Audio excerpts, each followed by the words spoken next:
ঈদ যাত্রায় লঞ্চেও আছে মানুষের ভিড়। রাজধানীর সদরঘাট থেকে দক্ষিণাঞ্চলের বিভিন্ন রুটে ছেড়ে যাচ্ছে লঞ্চগুলো। এই মুহূর্তে সেখানে আছেন আমাদের সহকর্মী মাছারুল হক মুহাজির।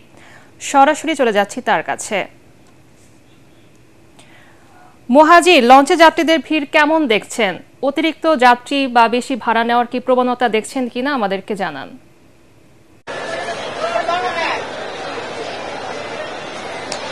পুনম, আপনি জানেন যে বাস এবং ট্রেনের পর অন্যতম যে যানবাহন লঞ্চ, সেটা নিয়ে কিন্তু দক্ষিণাঞ্চলের মানুষের একটা আগ্রহের শেষ নেই।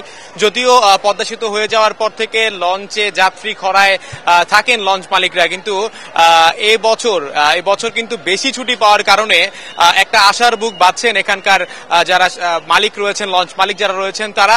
আমরা এর মধ্যে দেখতে পেয়েছি যে ইফতারের পর থেকে এখানে যাত্রীদের একটা ঢল নামে সদরঘাটে। আমি যদি একটু আপনাকে দেখাই, আমি এখন যে লঞ্চটিতে আছি, ঢাকা বরিশাল পারাবত 11 লঞ্চটিতে আমি আছি এবং এই লঞ্চটি 9টায় ছেড়ে যাবে। 9টায় ছেড়ে যাওয়া লঞ্চটি এখন একদম কানায় কানায় পরিপূর্ণ হয়ে গেছে এবং এরই মধ্যে কিন্তু এখানে উপদেষ্টা সাখওয়াতকে আপনারা দেখতে পাচ্ছেন, ডক্টর এম সাখওয়াত তিনি এসেছেন এবং তিনি সদরঘাট নৌ যে টার্মিনাল রয়েছে সেটি পরিদর্শন করলেন এবং আমরা দেখতে পেয়েছি যে তিনি ইফতারের পরপরই সদরঘাটের বিভিন্ন লঞ্চে যান, লঞ্চে উঠে লঞ্চের পরিবেশ তিনি দেখেন এবং এখানকার যে অবস্থা সদরঘাটের, আমরা কিন্তু দেখতে পেয়েছি যে মোটামুটি বেশ যে আগে যেরকম লঞ্চ মানেই থাকতো যে অতিরিক্ত যাত্রী, লঞ্চ মানেই যেমন দেখতাম আমরা একটা ভোগান্তি ছিল ঈদের আগে যাত্রায়, সেই ভোগান্তিটা কিন্তু এখন একেবারেই নেই।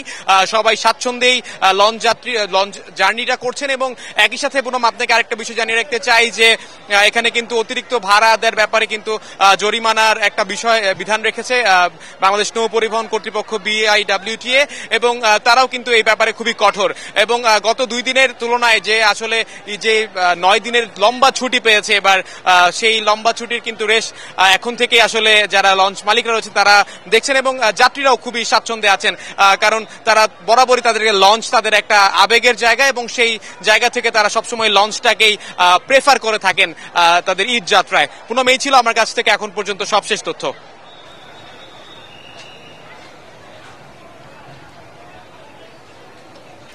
মুহাজির, আপনাকে ধন্যবাদ।